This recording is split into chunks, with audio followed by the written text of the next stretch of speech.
Okay guys, we're back with my Skidder. You see up here, I mean I don't know if you can really tell because I mean it's kind of white on white, but this right here, this part here has been damaged because I took it out for a run. Yesterday was the first test run after adding a whole flat bottom. So you see I mean I still have the pontoons, but I've got a whole sheet of foam board to make the flat bottom there. And I thought I'd take it out yesterday and see how that did. And I think it was Ken that mentioned that, you know, with a whole flat bottom, you know, it might spin easier or whatever. And I didn't really think that it would make much of a difference, but no, he was definitely right. It was a lot harder to control with the solid flat bottom. But I kept running it because you know, it was nice yesterday and snow was still on the ground, so I wanted to play. And I wanted to show off for my wife a little bit too.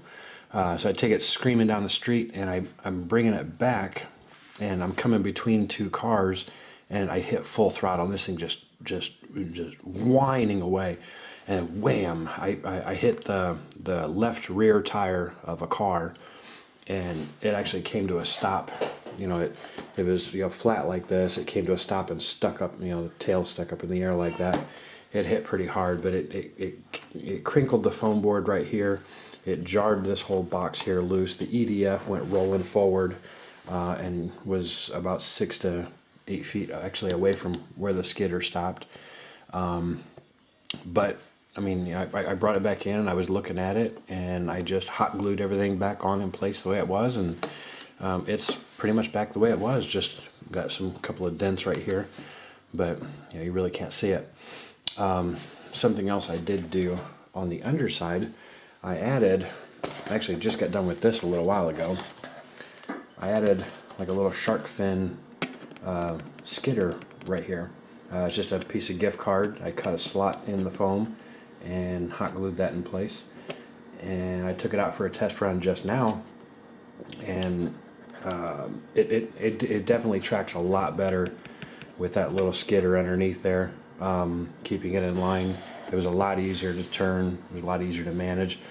But unfortunately, it's quite windy down my street right now. So when I went into a turn, it actually rolled over several times. But because I had the shroud up here, it just kind of rolled on that shroud and tumbled. It was really no big deal. I just went over and put it back on the belly and got back on the throttle, and away it went. And I took it back up the street and was able to turn it around with no problem. Brought it back down this end of the street, tried to make a turn, it rolled again. I think it's just the wind. So yeah, we'll try again when it's not as windy.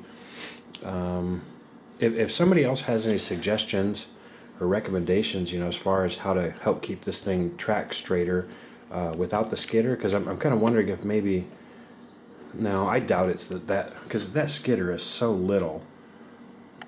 I really doubt that's causing a problem, making it roll over. I think it's just getting it into the turn, the wind catching this surface here and rolling it over. 'Cause like I said, I mean, it is quite windy out there right now.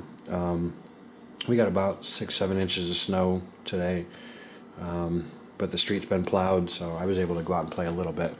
But anyway, I've got my skidder all back together, and you know, like I said, besides that little ding up there, it looks real good. It still behaves real good. It's a screamer. The guy across the street from me just got done plowing his driveway, so there was a bunch of snow chunks and everything in the street. But with this flat bottom, it just went right over it with no problem. So unfortunately, I've got to head to work here in a little bit, so I'm not going to be able to play with my skidder tonight. We'll have to wait till tomorrow. I'm off for the next 3 days after tonight, so I should be able to play for a little bit. It's going to be plenty cold enough, and you know, the snow's going to stick around. So, all right, appreciate y'all watching.